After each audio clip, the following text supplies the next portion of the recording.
Bom dia, ou boa tarde, ou boa noite. Como sempre eu costumo falar com vocês. Vamos dar prosseguimento à nossa aula.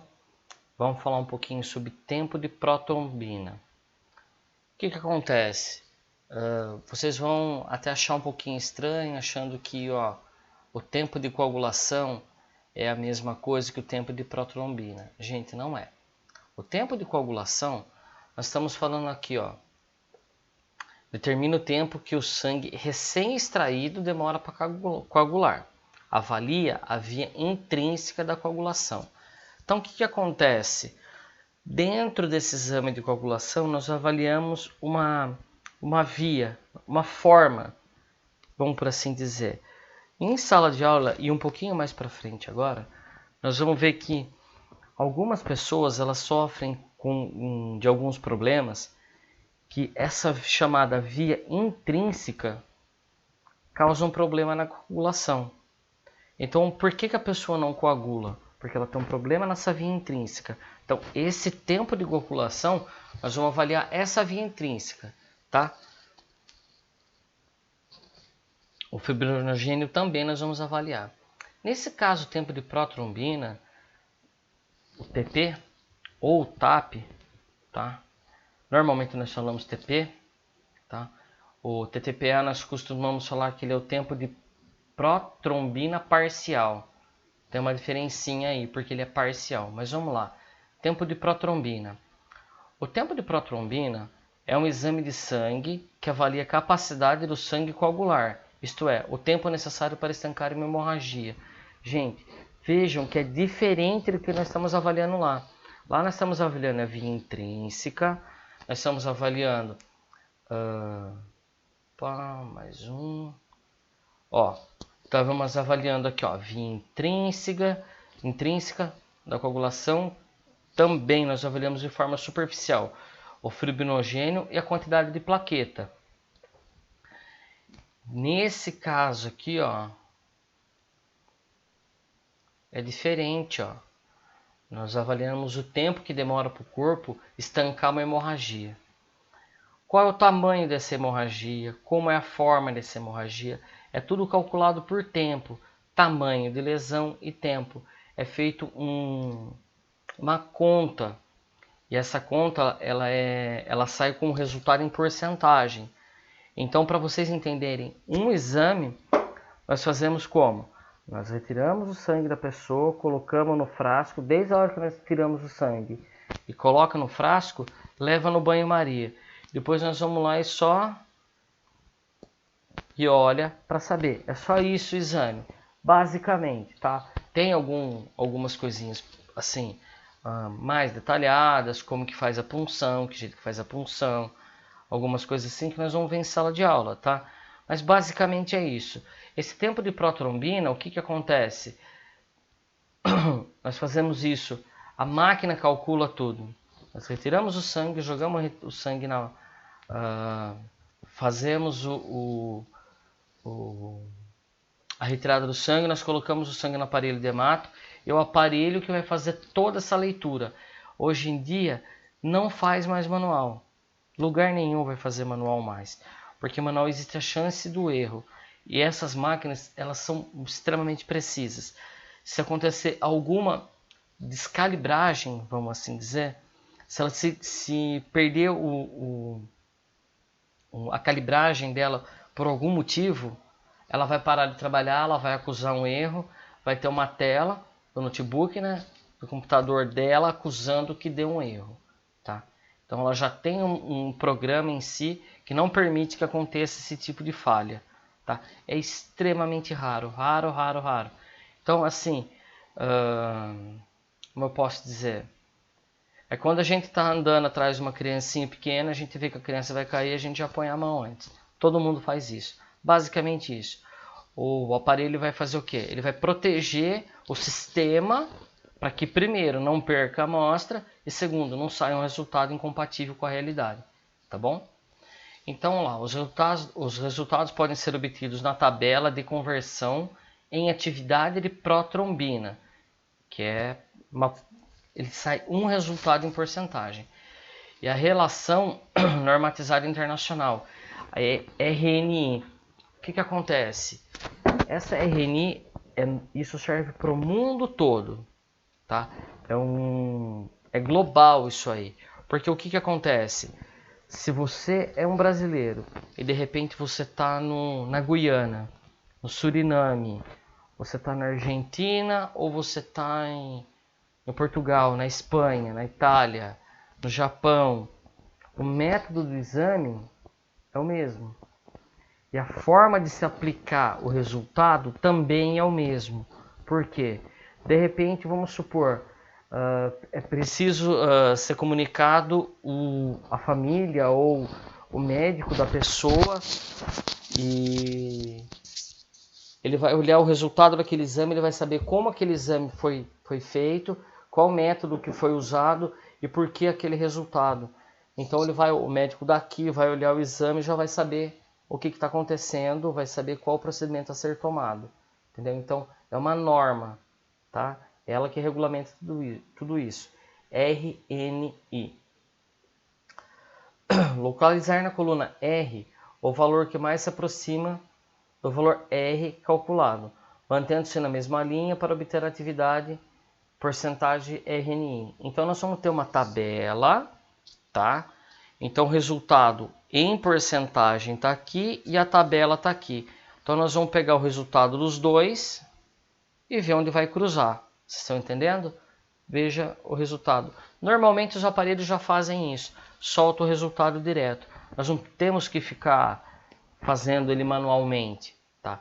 Se porventura o aparelho der algum problema, nós temos a tabela RNI e temos o resultado da máquina. Aí nós fazemos aquela conversão na mão. Então ele vai fazer um X. Ele vai chegar uma hora que ele vai cruzar a tabela RNI com a porcentagem vai cruzar aqui. E nós soltamos o que deu no meio do resultado aqui, ó, onde bateu o justo meio. Tá bom? É assim que nós vamos calcular.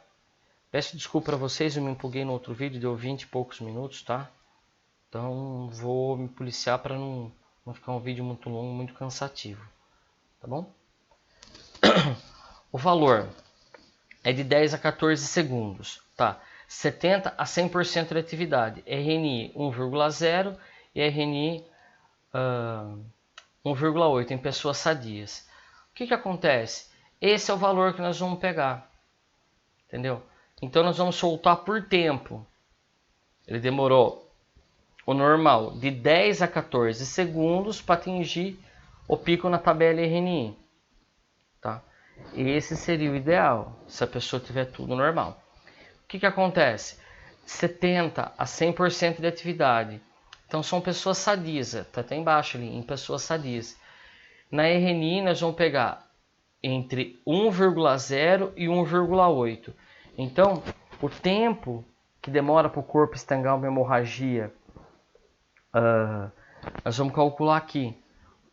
Deu uma porcentagem, nós vamos pegar a tabela aqui numa porcentagem, e o RNI aqui de 1,8. Nós vamos fazer essa aferição para saber se ele vai bater esses 10 a 14 segundos. É assim que vai sair o resultado, tá bom? É um pouquinho complicado, mas se nós fizermos um gráfico, eu quero ver se eu faço, até no próximo vídeo aula aqui, vou ver se eu faço um pedacinho de papel, mostro para vocês, vocês vão ver que não é complicado, tá? É muito fácil, é como se fosse um joguinho de batalha naval, tá? Como se fosse uma palavra cruzada, ela tem que bater certinho um no outro aqui, atingir o resultado. É fácil, não é difícil não, tá? O difícil é obter o resultado, por isso que as máquinas, assim, hoje em dia elas são extremamente avançadas. Já sai na tela pegar o outro notebook aqui que eu gravo em 2 aulas com 2 notebooks, tá? Pegar a tela aqui do notebook. O que acontece? Ele tem a tela dele aqui, ele já vai aparecer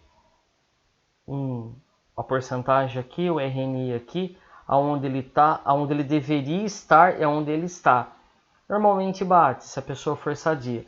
Se der alguma alteração, ele vai aparecer um outro quadradinho aqui do lado, indicando a alteração. Que o resultado foi tal, perguntando para você se você vai liberar o resultado daquela forma ou vai repetir o exame.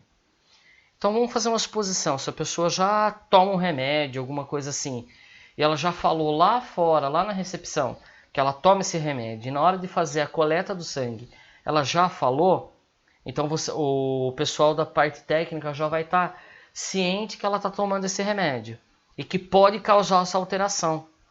Então ela não vai fazer o exame de novo, ela não vai passar o sangue no aparelho novamente. Porém, se o paciente não falou nada, não reclamou, não falou nada, não está tomando nada e deu um resultado atípico, deu ali 16 segundos, você vai falar, eu vou repetir esse exame. É 2 segundos de diferença. Não está dentro do normal, mas vamos repetir esse exame. Aí você bate ali na máquina, a máquina vai lá e refaz todo o exame novamente. Certo? Então vamos lá. Tempo de protrombina parcial ativada, TTPA. Então, ó, TTPA. Aí vocês vão perguntar, professor, mas por que TTPA e eu estou falando tempo de protrombina? Não seria TPPA? Gente, é sigla internacional TTPA, tá? Nós usamos as siglas internacionais em vários exames nossos, tá? Então, infelizmente, é norma, a gente acaba acostumando isso porque é mundial, então todo mundo usa, tá bom? Então, falou TP, a gente sabe que é tempo de protrombina. Tempo de protrombina parcial ativada, TTPA, tá bom? Vamos lá. Esse normalmente mede a via intrínseca da coagulação.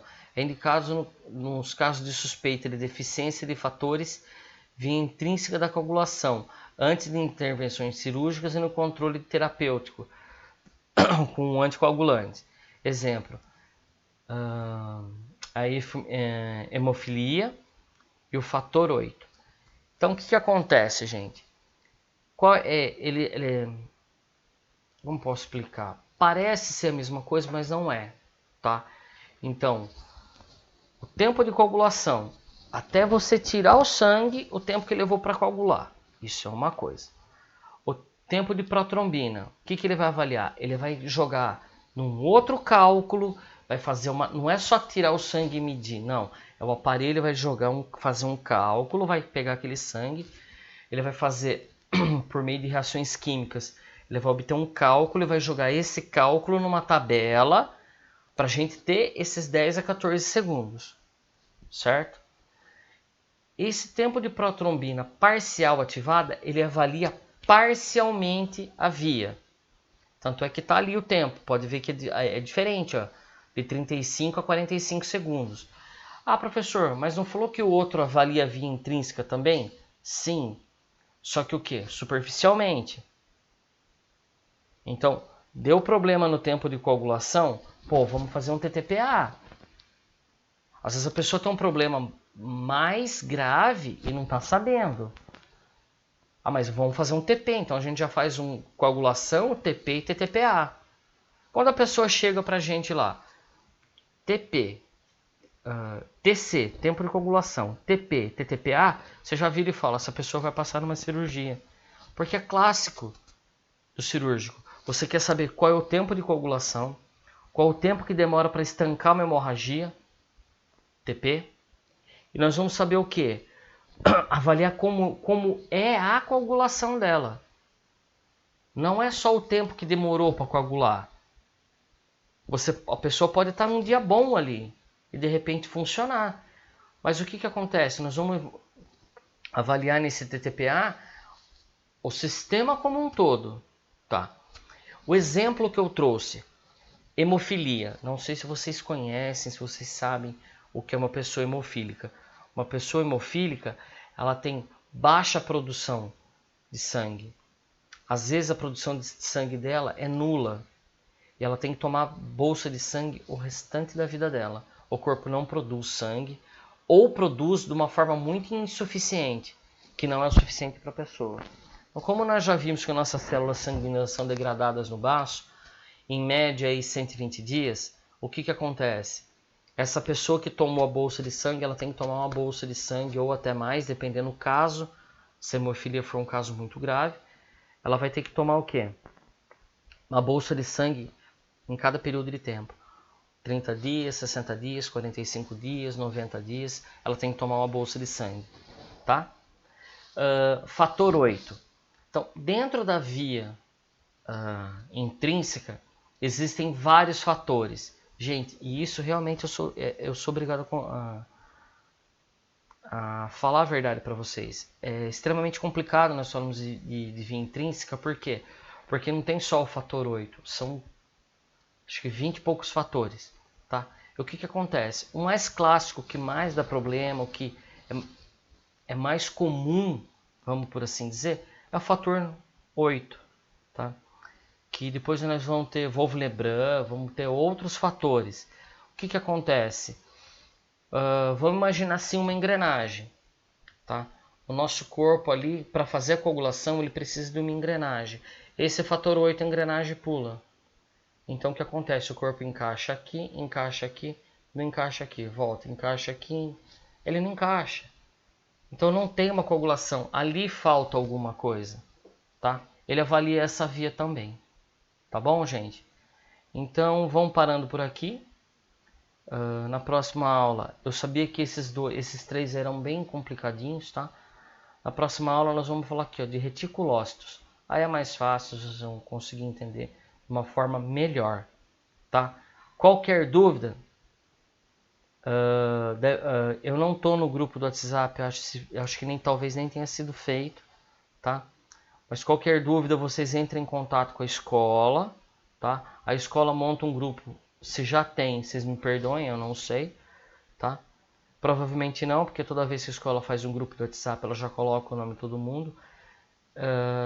Eles estavam querendo ver uma outra forma mais fácil do que o grupo do WhatsApp. Como nós tivemos uma aula só pode ser que eles já estejam avaliando isso com vocês, tá? Mas qualquer dúvida eu estou à disposição, tá bom? Então não esqueçam de dar uma curtidinha lá no vídeo, tá bom? Um beijo a todos, fiquem com Deus.